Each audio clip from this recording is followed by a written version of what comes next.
Hello everyone, I am Vishal Salsekar and today we are going to discuss the News Today articles of 11th of October, right? So in today's discussion, we are going to cover 5 important articles in detail.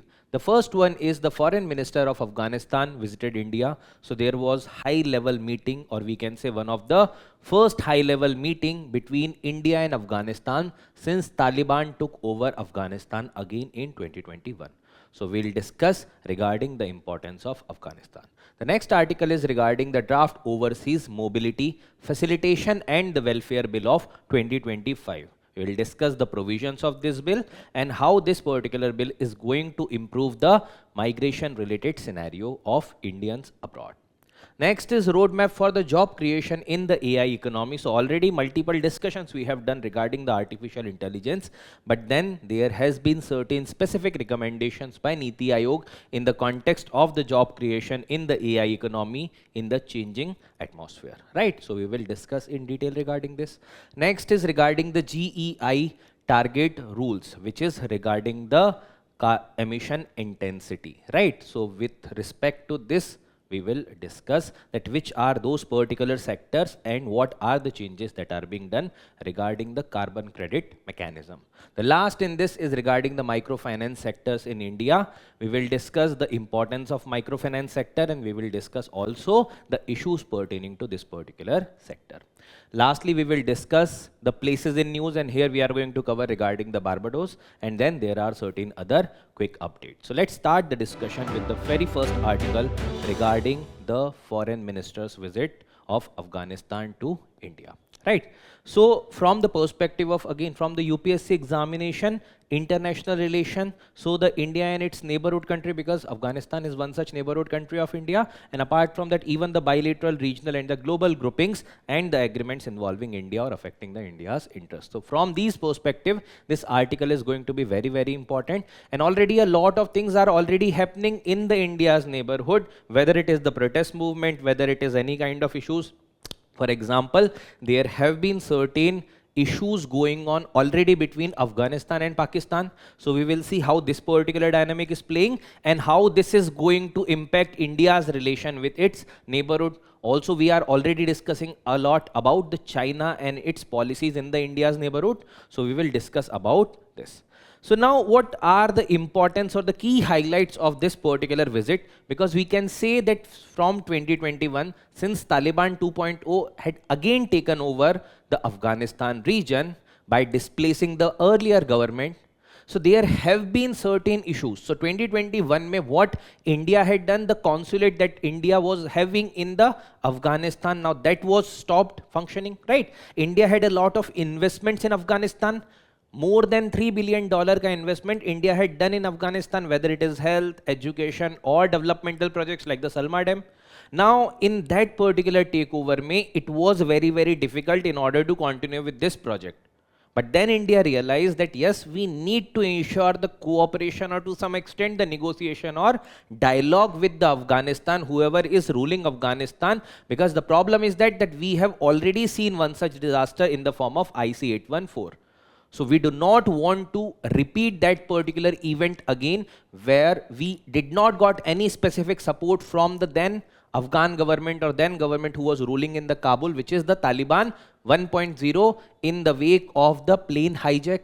And in that case, now we realized, and that's why from 2022 onwards, there was a technical mission that has been established in Afghanistan, which is in order to cooperate, which is in order to ensure that whether the Afghani soil is not being utilized by certain actors against the India's interest. Now in this particular scenario, this visit of the Afghani foreign minister was very, very important, because in this particular meeting, there have been this technical mission that have been upgraded now to the full embassy. That means the diplomatic discussion and the dialogue can be now full-fledged. The ambassador can be appointed by Afghanistan to India, and that can be having the embassy in the India or in the New Delhi specifically. And even the India's ambassador now can go as the ambassador in Afghanistan. There will be comparatively better cooperation, because from 2021 onwards, that full-fledged cooperation is somewhat lacking.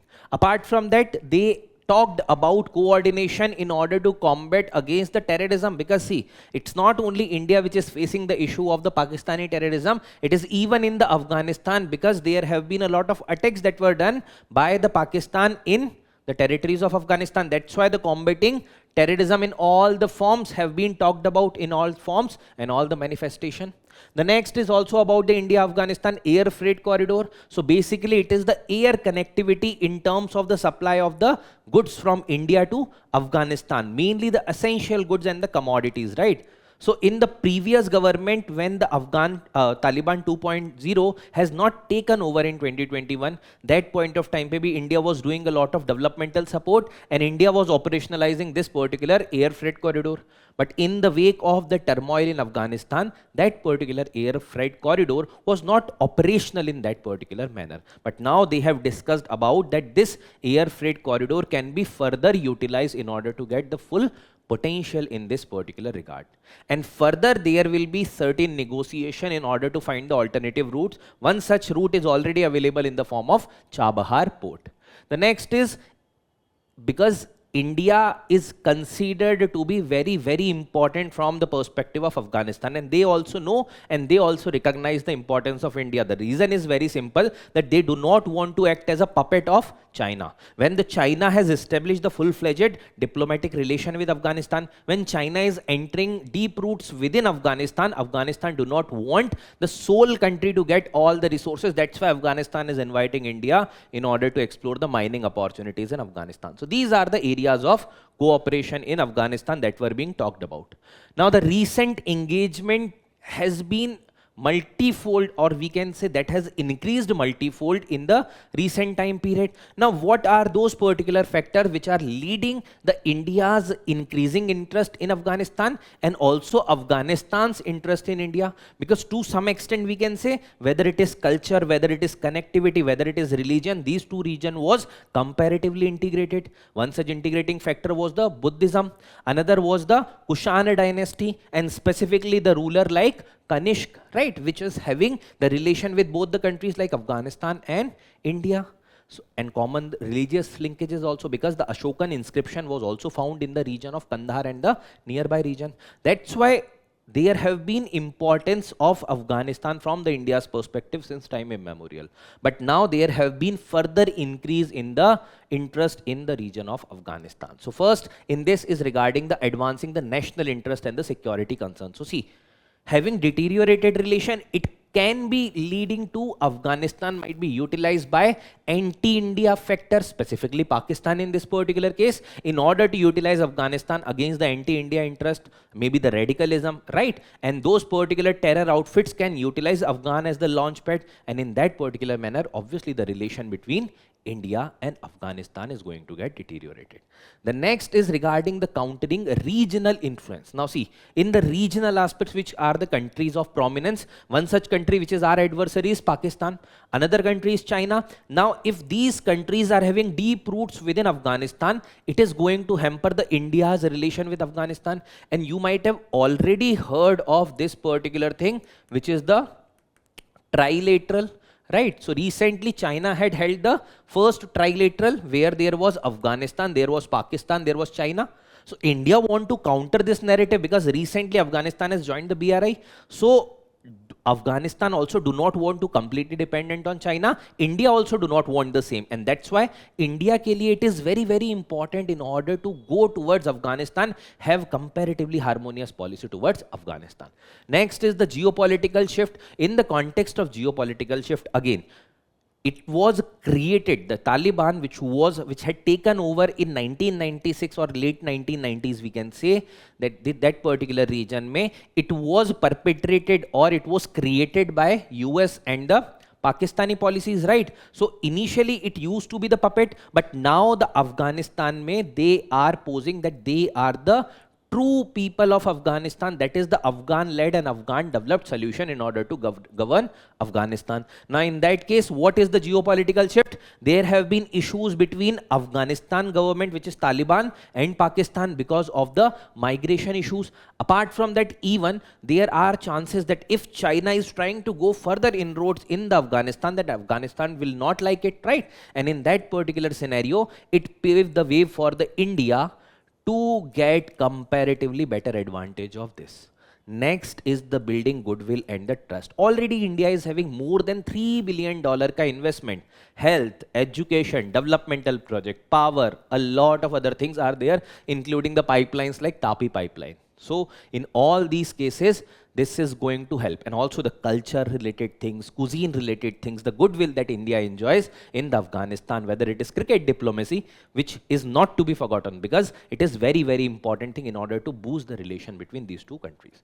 Now, what are the concerns? See, there are few concerns also because right now the regime which is ruling in Afghanistan, which is the Taliban 2.0, we can say that there are certain issues that obviously it is not elected government. There is no major issues that was being posed or that were posed by the people who are the resident of Afghanistan, but it is to some extent lacking the international legitimacy as of now. Apart from that, whether it is the concern of the human rights, which is the Western construct, but yes, to some extent the human rights wala thing is a issue. The rights to the women is a issue, right to child is a issue, right? So these particular things which are the concern which is also pertaining right now, if worked upon, that will provide further holistic rule of Afghanistan mein Taliban ka in this specific sense, right? So this was regarding the Afghanistan related article. Now see, when there was turmoil that started in Afghanistan, in 2022, UPSC had asked the question regarding this, that which of the following borders with Afghanistan. So this is the tendency of UPSC, that whenever there is any specific region that is in news, they keep on asking. Next year, they asked the question regarding the Ukraine. So whenever the conflict is there, or the conflicting zone is there, or any major issue is there with any specific geography, they can ask the question. So post the answer in the comments for this particular question. Very easy.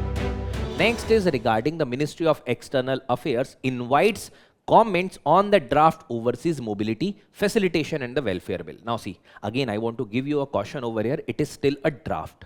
Now draft is to be discussed. There will be certain comments that will be there. There will be certain suggestions. There will be certain changes in this particular bill. And eventually when it will be enacted, there might be certain changes in this particular bill when it will become act. So when it will become act, again it will become more important. But right now, as this particular mobility bill is there, we have to discuss a brief idea regarding what this particular bill is all about. So from the perspective of UPSC, GS paper 2, government policies and intervention, then GS paper 3 from the Indian economy and the issues related to employment, because it is concerning the Indian people going in the other countries and getting the employment, also keeping in mind that their welfare, health, all these things should also be taken into consideration. Now, what is the objective? So, there was already a Emigration Act of 1983. Now, see, when 1983 mein this Emigration Act was there, outside opportunities ke context mein if you consider, generally these opportunities were very few. Specifically, let's say the oil sector, because that was the time period of oil boom, and specifically the region if we talk about, that was the Gulf region. But after that there was the IT sector boom. Apart from that, there is a lot of collaboration, and presently when we talk about whether it is semiconductor, whether it is high skilled jobs, whether it is, let's say, the H1B visa, it is India is the largest country which is supplying the people to the countries like United States. So we can say now from the laborers to the people who are the high skill or the high end skilled people, now they are migrating. That's why there was a need in order to change the things, whether from the perspective of social security or any other thing of those people who are migrating.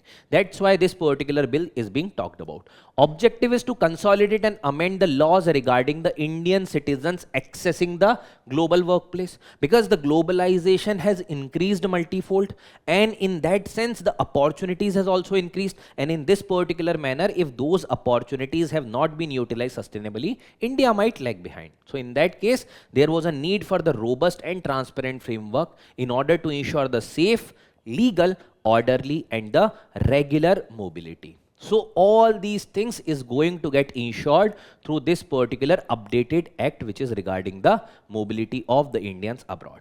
Now, when we talk about, obviously it is going to help Indians to utilize the new opportunities. Now see, which are the new opportunities? This is there in the sectors of artificial intelligence, cyber physical system, then the cyber security, then there is the space sector, then there is health, multiple other sectors which are there where India is contributing significantly. That's why it is important in order to ensure a updated policy. And also one such issue with the previous policy, that there are certain loopholes and that were being utilized by the people who are promoting the illegal migration to the people through the different routes, which is obviously not the legal routes, and in that cases multiple issues are there.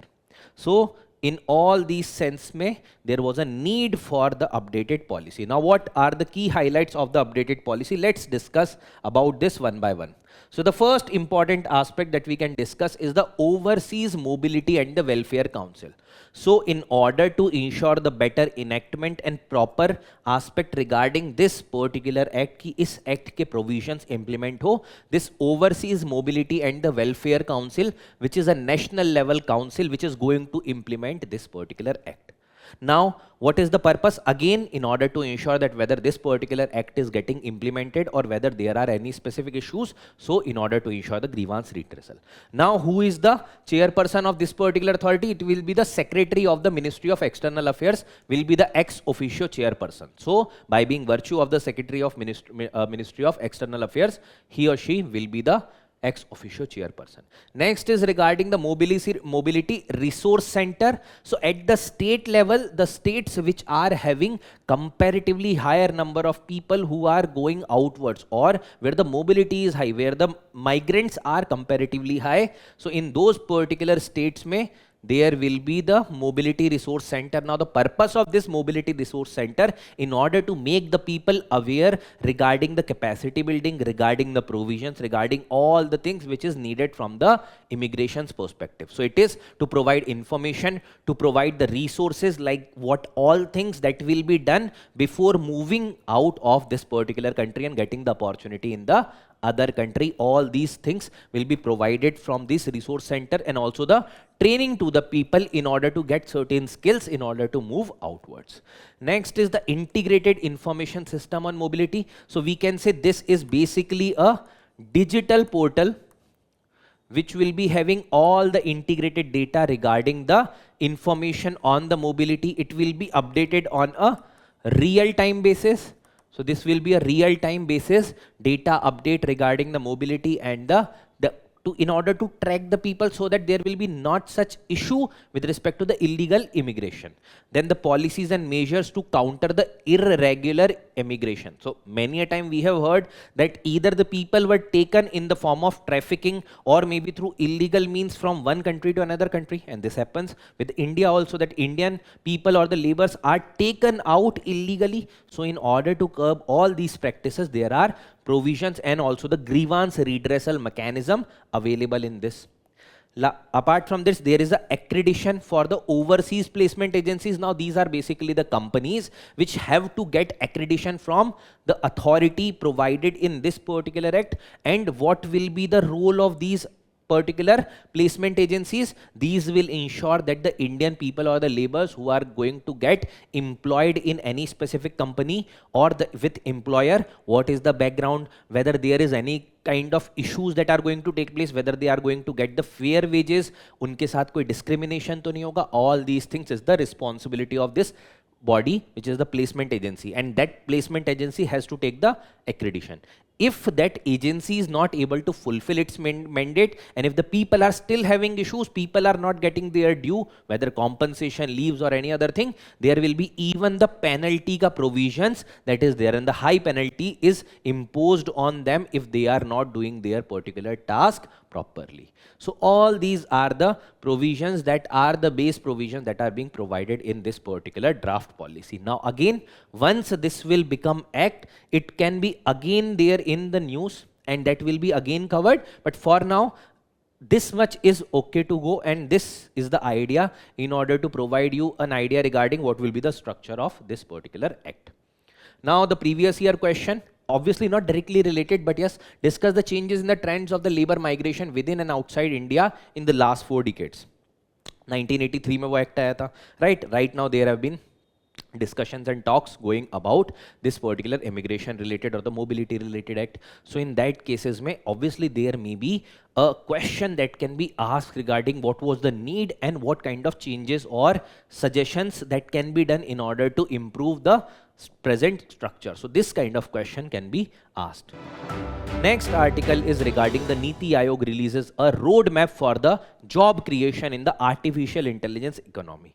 Now see, there is artificial intelligence, there is economy wala aspect also, obviously general studies paper 3 which includes the economy wala aspect, and apart from that science and technology which includes the artificial intelligence and the other emerging technologies. From all these perspectives this article is very, very important. Now GS paper 2 also, government policies and the intervention for the development of various sector.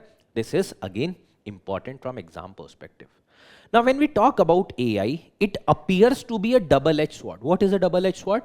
Matlab, it is going to create a lot of opportunity, but on the contrary side, it is also a issue in itself because it is going to do a lot of unemployment also. This is the potential aspects that will be there. So there are potential job losses also, because many a time what redundant tasks previously used to be done by the human being, and obviously they are getting their due wages, but in that sense now when these repetitive tasks is being done by the artificial intelligence tools, in that case don't you think so there is going to be a lot of unemployment also? But then there are certain observation that says ki there will be a lot of new opportunities that will be emerging as a incoming of the artificial intelligence. So there will be potential job losses, but also the chances to create roughly 4 million new jobs. That is being reported by many such agencies including Niti Aayog.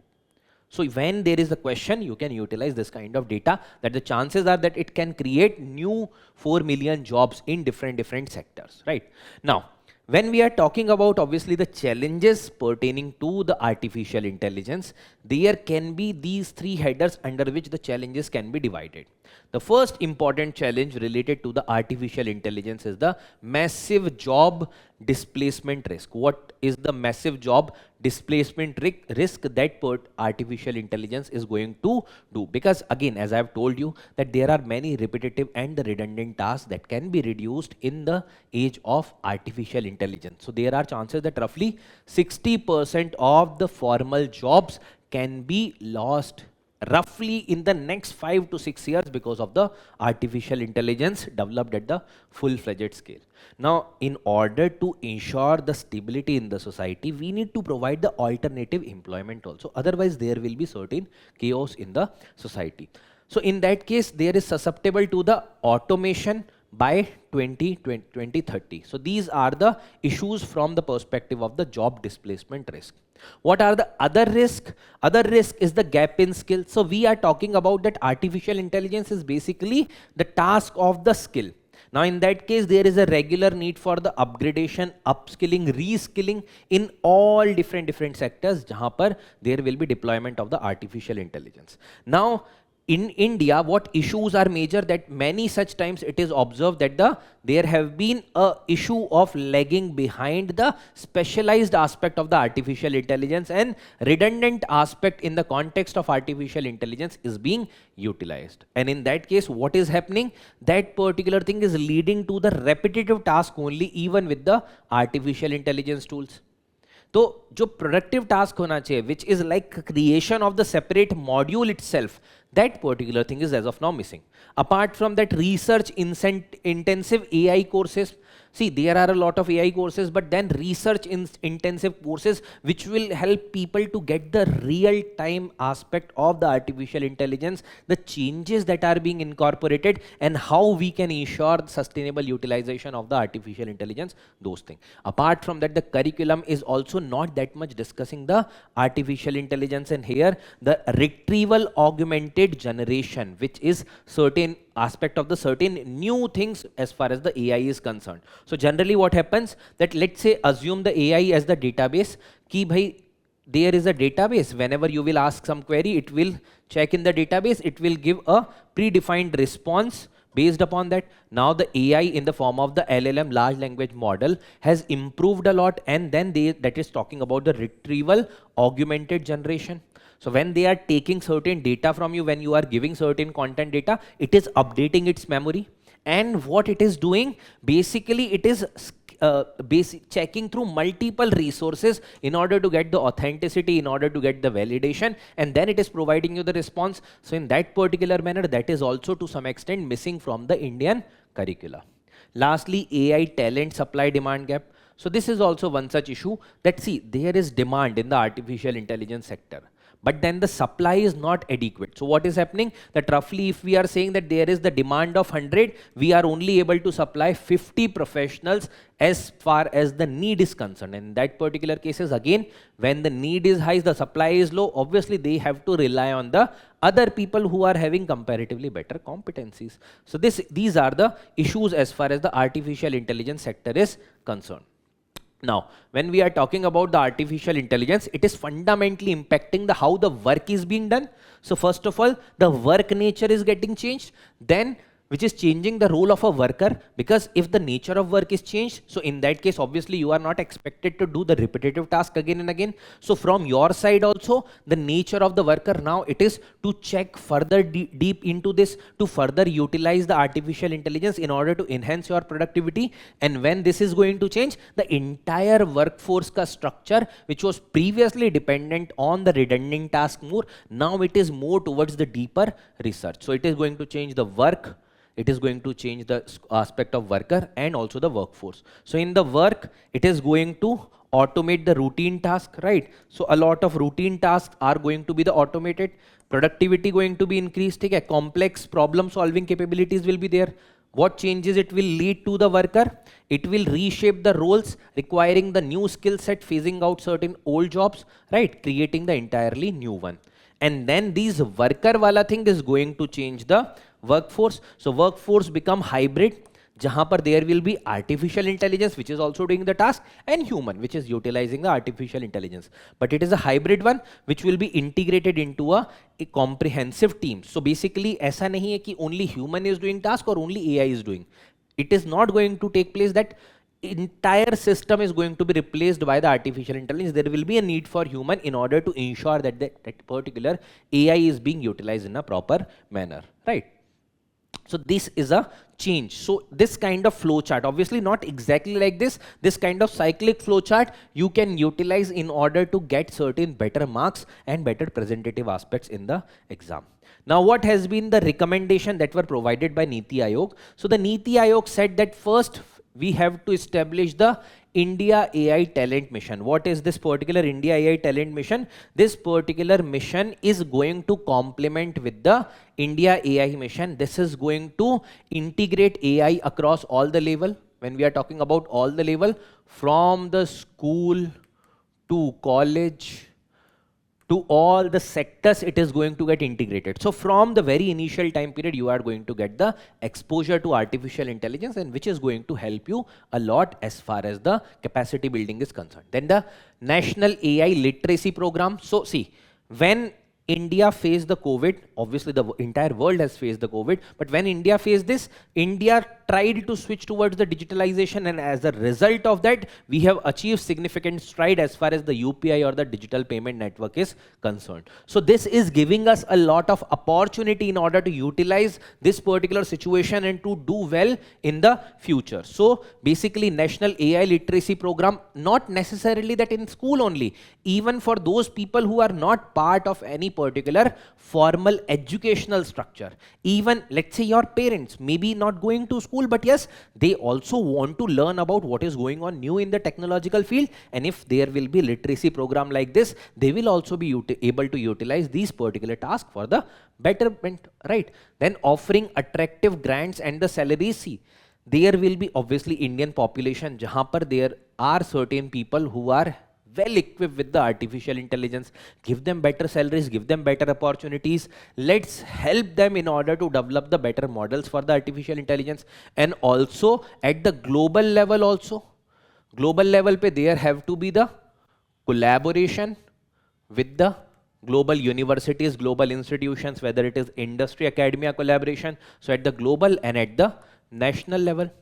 But for that, obviously, there will be a need for the attractive grants and the salaries and the needed due in order to ensure the better utilization of the artificial intelligence. Then the AI talent mission in collaboration with the India AI mission. So establishing the India open source AI common, obviously this particular thing is going to help that even the smaller firm who want to utilize the AI modules, now if there is a open source AI common, that module can be utilized by any firm in order to build up upon that. So her firm ko now no need to start from the very scratch, like starting from the very basic of the AI. Now they can build up upon all whatever is already existing. Last is operationalizing the federal national compute and the innovation grid. This is again utilization of this open source AI network. Suppose karo कि just I am giving you the example, a hypothetical example. There is a machine in order to, or this is a machine being utilized by doctors. Right. Now this particular machine which is being utilized by multiple doctors, now this machine costs let's say 2 crore, and in a district each and every hospital can't purchase this particular machine, but then there is a need, let's say the eye surgeon or maybe let's say a general surgeon, right? But that particular machine is needed. Now what these particular doctors decide, that we are the community of a doctor, let's say there are 15 doctor and this much number of surgeons are there, and they combinedly purchase this. Not necessarily they, let's say government facilitates that this particular machine will be available to all 15 doctors. Now all 15 doctors are taking care of their individual patients, right? Unke paas apne apne patients hai. Now whenever there is a need for surgery, they will book the appointment and they can utilize this particular machine. So the point here is that they have pooled this machine. That's how you can also get a federal national compute and the innovation grid, jahan par whatever processors are needed, GPUs are needed, those can be pooled, and the government is also focusing upon the resource pooling in order to enhance the capabilities. Ki us wajah se aisa na ho ki each and everyone have to have their own setups that can be utilized at the federal level or at the national level. So this is about the operationalizing federal national compute and innovation grid. I have tried to give you an idea through a generic example, right? Now when we talk about PYQ, again not exactly same, but artificial intelligence ka concept and its application is being asked by UPSC. So there can be the utilization of these particular application in different sectors. Like here it was asked from the perspective of health. Again, privacy wala aspect is there. So in that case, again you can assume that different other sectors mein, as the artificial intelligence ka role is getting increased, these questions can be further asked. Next question, government notifies the first greenhouse gas emission intensity target rules. So GS paper 3, conservation, environmental pollution, degradation, environmental impact assessment, then the economy perspectives, effect of liberalization, economic changes in the industrial policy, GS paper 2, government policies and intervention for the development. These are the important topics jahan par question पूछे जा सकते हैं. Generally it is related to the environment and ecology and sustainable utilization of the industries or the sustainable development, right? Now, what have been done by the government? So there have been the gas emission intensity that have been fixed for certain specific domains. For example, for as per the GEI Target Rules, the gas emission intensity target rules of 2025 for the sectors like aluminium.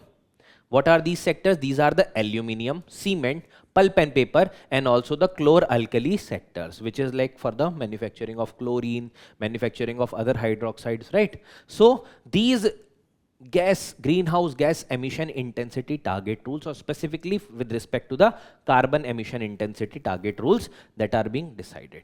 Now, what is the objective when you are deciding any specific target rules? That means you try to cover, you want to curb the emission of these particular greenhouse gases, specifically the carbon dioxide, in order to ensure the better approach to prevent the greenhouse gas emission and further increasing the temperature or the global temperature. Now, what is the gas emission intensity? Suppose karo, in order to produce 1 unit of anything, how much amount of greenhouse gases are emitting? This particular thing is known as the greenhouse gas emission intensity or the gas emission intensity. So let's say for production of, let's say, 1 ton of aluminium, how much amount of carbon dioxide and the other greenhouse gas emitted, this will be the emission intensity or the gas emission intensity, right? Now objective we have discussed. Now what are the rules? Now the rules are being governed as per the carbon credit and the trading scheme CCTS 2023. What is this particular carbon credit and trading scheme? So see, let's say this is a scheme जहां पर there will be two type of provision. Certain companies जहां पर there will be mandatory provisions. So for these particular firms, they have to reduce GHG emission intensity को करना mandatory है. Means, let's say certain most polluting sector like here government have decided for aluminium, cement, pulp and paper and the chloralkali, right? So in these that will be mandatory. Now what is the condition? Suppose karo it, if it is an industry of aluminium and if it is said that roughly 100 will be your gas emission intensity, ki itne tak you can utilize. Beyond that if you will go, then you have to pay the compensation. So if 100 units tak, if it limits, then it is following the provision. Now, in 100 units, may be a chance that it limits to 98. There is a difference of 2 unit बचता है, right? These 2 units will be provided to this firm जिसपे ये mandatory था in the form of carbon credit. And these carbon credit, like a share that is traded on the trading platform, these carbon credits will also be traded and they can get the equivalent amount of these particular carbon credit through those people who want to purchase these particular carbon credit. Now you might ask, who is going to purchase? Now another industry which is, let's say, emitting 102 unit but the allowed was 100 unit. So यहाँ पर they are exceeding by 2 unit. Now in order to comply with this 100 emit करना था, आपने 2 unit extra किए. So this particular unit have to purchase 2 units. So 2 units will be purchased from the trading platform and this उसके लिए obviously they will give money in return. So this money will be obviously available to the company which has complied. So this is the mandatory, and then there are also the voluntary. For those firms जहां पर it is not mandatory but they are still reducing it voluntarily and they are also awarded with the carbon credit. So through this they are going to get the carbon credit and they can also trade their carbon credit on this particular platform under the scheme carbon credit and trading scheme. Now which is the enforcement authority in this case? It is the Central Pollution Control Board is the enforcement authority, right? Now what is the mechanism? So let's discuss about the mechanism. What is the mechanism? First, there will be certain entities who are going to be compliant. Now assume the example that we have discussed in the last part. In that particular example, let's say you are being provided with 100 unit ka target and you have to limit the emission by 100 unit only. In that particular case, they have to limit the addition, limit the emission of carbon, and carbon credit will be earned in case if they are able to limit the emission of carbon. So 100 unit में if they only emit 98, they get the 2 unit. So these are the compliant entities जो comply कर रही हैं इसमें. Now which are the units जिन पे mandatory है अभी? We have seen the aluminium is there, cement is there, there is pulp and paper, and then there is chlor-alkali sector. Who is going to issue these carbon credit? BE. Where they are going to be traded? They are going to be traded as per the platform provided under the CCTS, right? Now there will be also the non-compliant entities, those entities which are exceeding the emission. Now those which are exceeding the emission, they have to either buy the certificate or pay the compensation. So the additional certificate they have to purchase or pay a environmental compensation.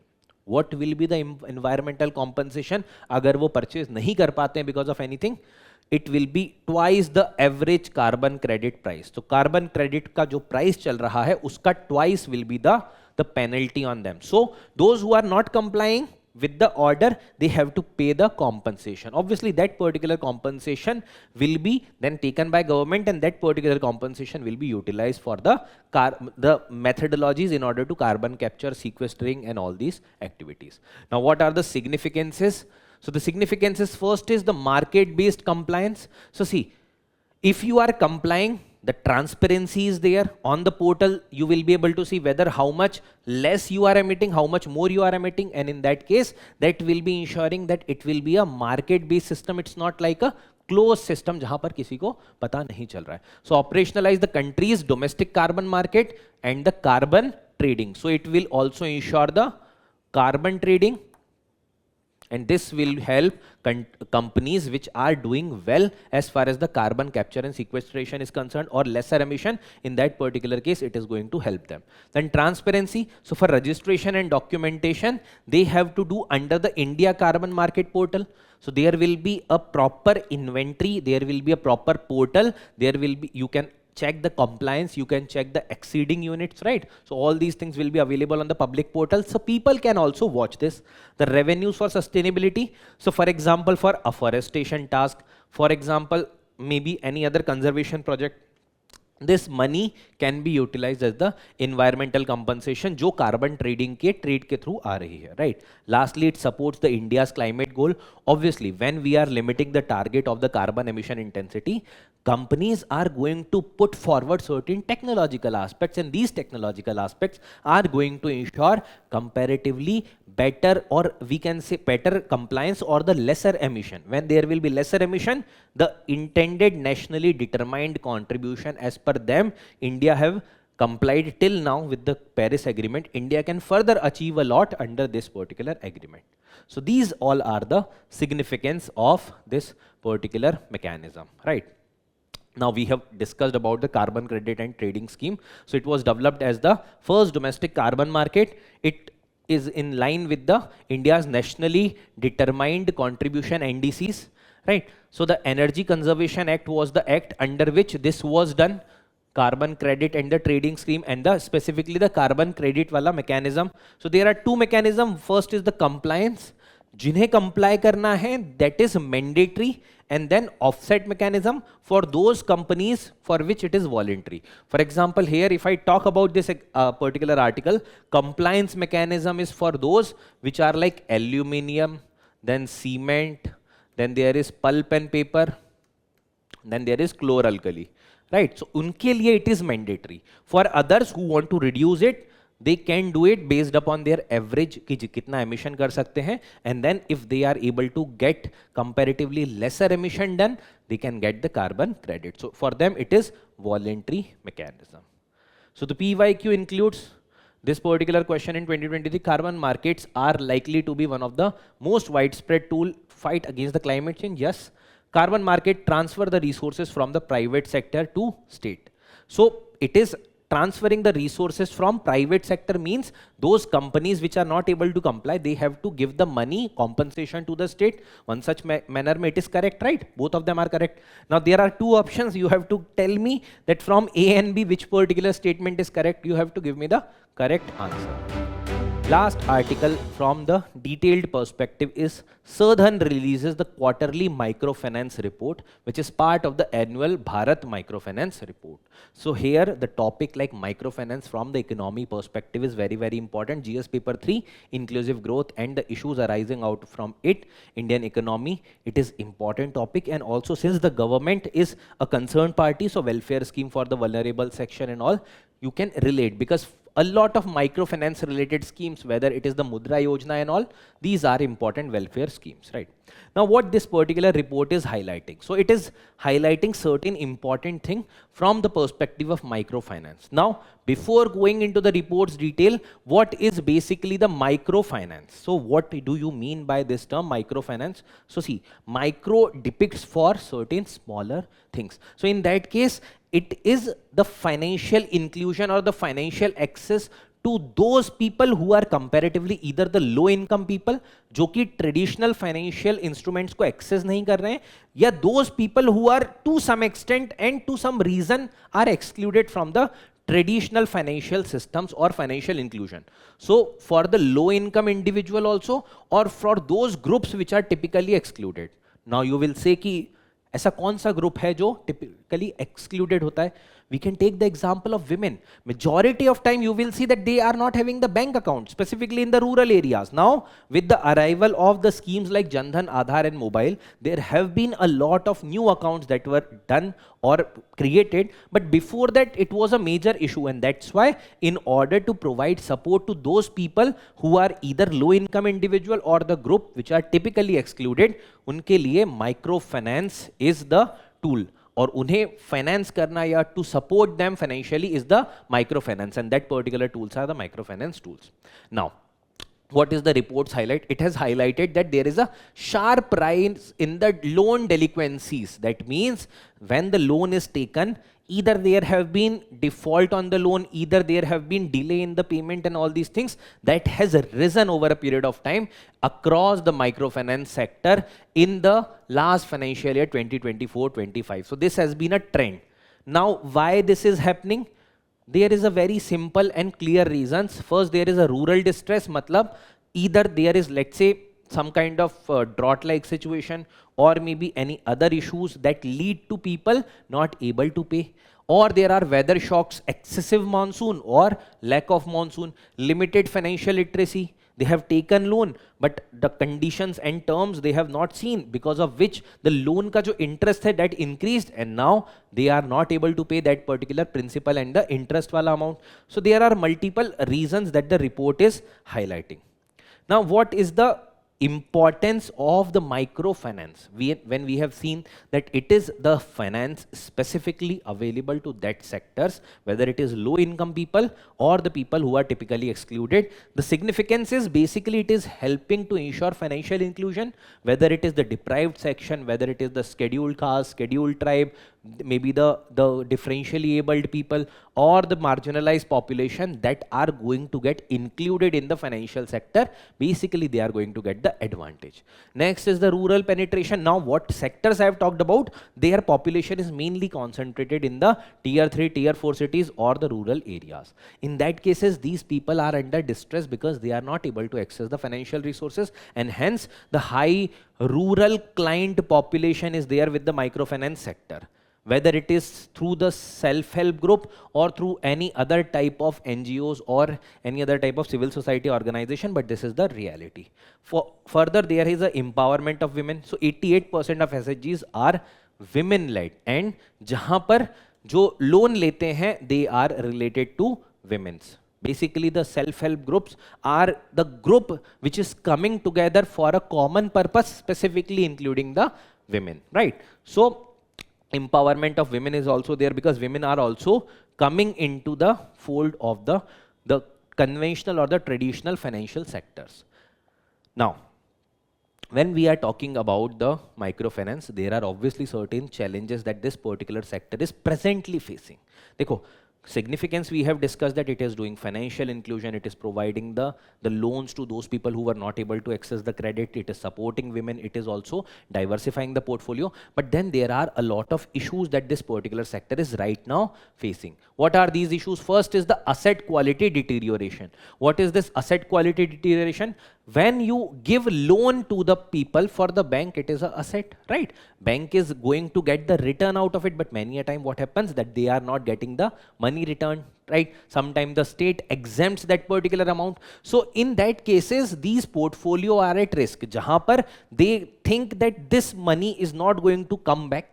Many instances pe it happens. So in that particular cases, this is the portfolio at risk. And generally when these particular loans are provided collateral free, then this is comparatively high risk wala asset. And in that case, the portfolio at risk is getting worsened, means ye aur बढ़ raha hai that portfolio at risk. And that's why the amount that bank wants from the people who have taken the money from bank is increasing. That means the NPA will also going to increase.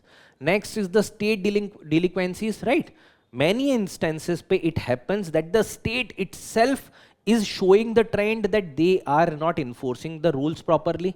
So in the case Bihar was mentioned in this particular report. It has performed comparatively worse. So how it is being mentioned? So it has said कि highest amount of loans जो outstanding है, which is not being paid in the microfinance वाला aspect, that is from Bihar, and also the highest rate of default. तो default भी सबसे ज़्यादा यहीं से हुआ है, right? And in these particular cases, again, it shows that certain states are showing more delinquencies. Lastly, the operational and the financial headwinds. That means certain operational or the financial issues. So it is being mentioned that the staff and the client retention is low.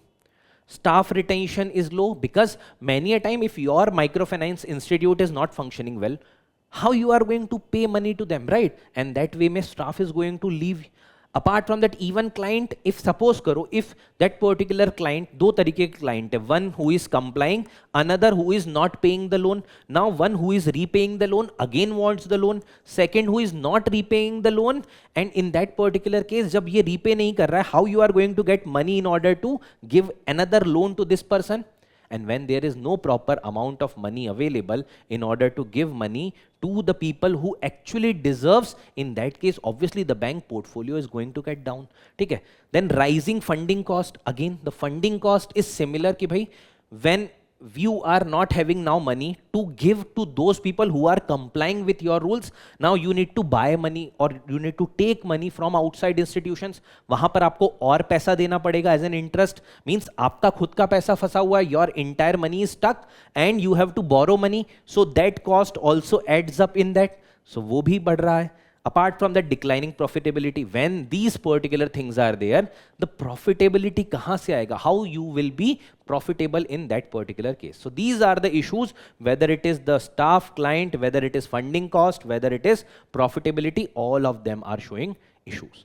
Now what government has done? Government has provided with certain schemes in order to promote the microfinance. The SHG bank linkage program, so on the pilot basis it was started in 1992 itself, where the self-help group are going to get money. There will be bank which is going to give money, and to the banks it will be by the NABARD and the other agencies who are going to give the money. So SHG bank linkage program, jahan par SHGs are going to get money from the formal institution. Now what government is now doing and promoting is to give money to those institutions on a priority who are comparatively productive. तो assets को अपने more productive aspects पर लेकर जाओ.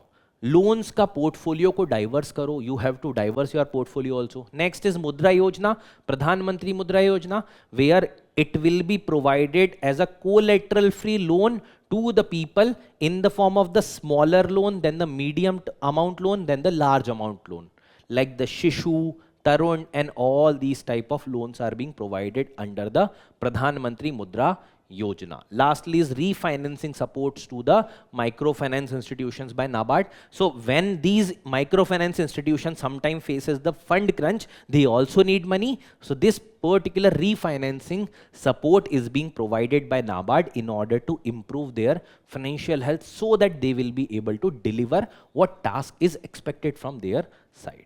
Clear? So this is regarding the microfinance. Now with this we have completed the major news. Now the places in news, which is Barbados. Now see, when we are talking about very small or the island type countries, generally the geography is important because उस country की geography के अंदर within their territorial boundary generally no much important geographical features are there, but the location is important, the region is important, right? So today there is the Barbados, which is in news. The capital city is Bridgetown. Now generally you might have heard of this particular country in the terms of cricket, like the West Indian team mein many people are from even Barbados. Now the Lok Sabha speaker led an Indian parliamentary delegation to the National Assembly of Barbados on the sidelines of the 16th Commonwealth Parliamentary Conference, right? So that's why it was in news. Now the location is there, Southeast Caribbean island, right? So Caribbean Sea. So this is the region here. Below it is South America, above it is North America, it is the Central American countries, these are the Caribbean countries. So here you can see above Venezuela, it is the Barbados, right? So this is the location of Barbados. Where it is situated in the Caribbean Sea. On the eastern side, we can say the southeastern side, it is there. From the Venezuela, it is in the northern side, it is situated.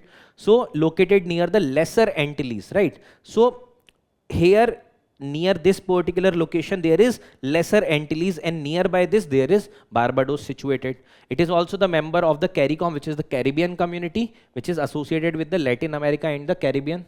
Apart from that, Commonwealth of Nations, and this particular parliamentary conference was of this.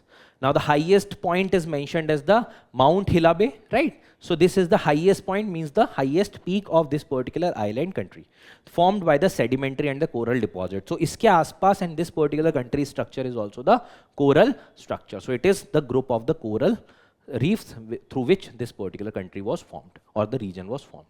This is regarding the Barbados. Now, having discussed about this, let's now discuss the quick updates briefly.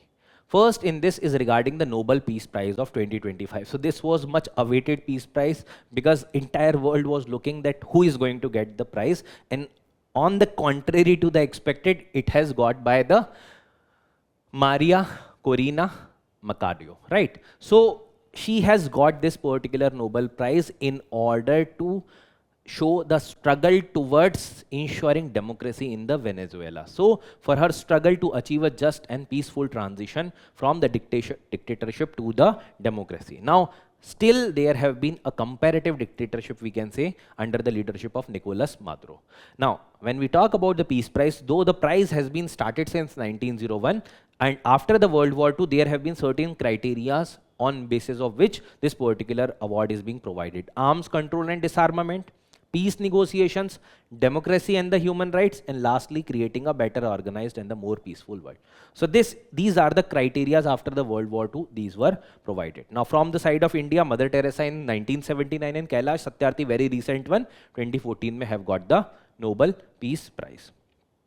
Next is regarding the Sawalkote hydroelectric project. So this is on the Chenab River, this particular project that have been now approved by the Union government. So the Apex Committee of the Environment Ministry has accorded the environmental clearance to the Sawalkote hydroelectric project. Now what megawatt kitna hai, not that important, but it is a run of the river project. What is the run of the river project? Jahan par you are not specifically doing the damming, and then the water is allowed to run, and in that only you are generating the electricity, right? So the hydroelectric project located on the Chenab River, which will be high chances to be asked. The river is asked, maybe the region Ramban and the Udhampur district of the Union Territory of Jammu and Kashmir, this is situated. Now, the Indus Water Treaty, which was suspended or kept in abeyance after the 22nd April ka Pahalgam terror attack, and after that it was suspended. So after this is the first time the project have been approved under the in the river, which was part of the previously Indus Water Treaty. So that's why it is important. Next is regarding the National Green Hydrogen Mission. So the Ministry of New and the Renewable Energy, MNRE, have formally recognized 3 major ports as the green hydrogen hubs. Green hydrogen hub means there will be industrial setup, there will be export import, there will be a lot of technological hubs that will be set up regarding the hydrogen or the green hydrogen production. Which are these ports? Deen Dayal Port Authority, Gujarat, V.O. Chidambaram Port Authority, Tamil Nadu, and the Paradip Port Authority, Odisha. These are the 3 ports which are provided with the or recognized with the green hydrogen hubs, right? It is expected to catalyze the industrial participation and also attract the green investment, innovation in the clean fuel technology. Because see, this will help in reducing the transportation cost, because when you are going to create the hub at port, the transportation will be comparatively easy to other countries or other regions. And also it will catalyze the industrial participation, green investment and the innovation in the clean fuel and the technology. It was announced in January 2023. Lastly, the Make in India Global Hub production. Make India a global hub for the production of the green hydrogen, because when you are doing the investment, when you are doing funding, when you are doing the technological utilization, it is going to put India at comparatively higher pedestal as far as the development of the green hydrogen is concerned. Now the production capacity kitna badhana hai? 5 million metric ton of the per annum of the green hydrogen by 2030. This is the target regarding the National Green Hydrogen Mission. Next is regarding the quantum random number generation. Now the researchers from the Raman Research Institutes have developed the new quantum technique to generate and certify truly random number. Now see, why this random number is important? Because we know that sometimes in order to enhance the security feature, you might have used certain device which is known as the VPN or the virtual private network. Cisco banata tha ek, aur abhi bhi banata hai, right? So that is generating certain random number. Now how that random number is generated, that is based upon certain algorithm. But if that algorithm can be cracked by certain quantum computing tools, वो तो compromise हो जाएगा आपका system. That person who is having access to that algorithm, that can put that 6-digit, 7-digit or 8-digit random number, and that can utilize or hack your system. Now in that particular case, in order to boost the digital encryption, authentication and the cyber security, this quantum random number generation has been utilized, which will be truly random. मतलब पहले जो systems थे, they were the pseudonymous random. मतलब that will be based upon certain algorithm. If you crack the algorithm, you will get ki what will be the next number. But in this case, it will be the true random number, which will be based upon the random phenomena. For example, natural and the physical processes which are completely random. For example, let's say radioactivity, or maybe the weather events, or any other thing which appears to be random. So based upon these things, through quantum computing, this quantum random number generation has been now found out. Okay? So this is going to have the application in the cyber security, digital security, in many other fields, including the IT, defense, etc. Next is regarding the Siddhi community, which is a tribal community. So it is a PVTG's particularly vulnerable tribal group, which has achieved the literacy rate over 72%. Generally, the issue with the tribal community that the literacy rate is comparatively lesser. That's why this community ka achievement of the 72% literacy rate is comparatively remarkable. So it is also known as the Habshi or Badsha.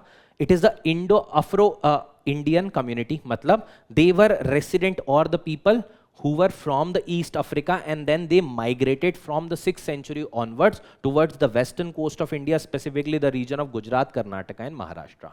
Now later on 14th, 15th century mein, and later on 16th century mein, through the colonization wala route, through the slave trade, they were being traded towards India and they were being brought to India also, right? So traditionally they were hunter-gatherers, and now mainly they are the agricultural laborers or the daily wage workers, believed to arrive in the 7th century and later on in the 15th, 16th century also. Recognized as the scheduled tribe and also under the category of the PVTG's particularly vulnerable tribal group. This is regarding the Siddhi community. Last is regarding the Bamiyan Buddha. So Bamiyan Buddha, that was one of the tallest Buddha structure that were available, that were created in the Gandhara style, that is available in the Bamiyan region, Bamiyan Valley of the central Afghanistan. But then when the Taliban 1.0 came to power, they have destroyed this Bamiyan Buddha, right? And these Bamiyan Buddha then were ceased to exist, right? So they were built in 6th century, exemplified in the Gandhara Buddhist art, destroyed during the Taliban's first rule in the 2001. Bamiyan Valley after that was declared in 2003 as the UNESCO's World Heritage Site. Now these were the two monumental size Buddha. Obviously feet are not important, 115 and 174 feet tall. Recently there were discussions going on regarding Bamiyan Buddha and all, and that's why that was in news. So with this, we have completed the entire News Today discussion for the 11th of October. Now there must be certain questions that were on your screen right now. Try to attempt those questions and also visit the Digital Current Affairs portal in order to get the maximum from the current affairs perspective. So I hope whatever things I have tried to discuss in detail and also briefly is clear to you, and now practice the questions which were provided and also the other questions. Thank you everyone. Have a great day.